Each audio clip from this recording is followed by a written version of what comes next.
मोक्ष सिद्धि द्वारा नवदुर्गा वृत्त्यर्थे एवं प्रसन्नार्थे सप्तदिवसीय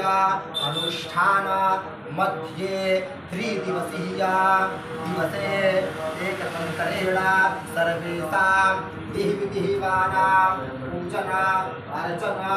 वंदना आराध्येन क्षमा प्रार्थना अहम करिष्ये तत्रादौ निर्विघ्नता पूर्वकं कार्य सिद्ध्यर्थम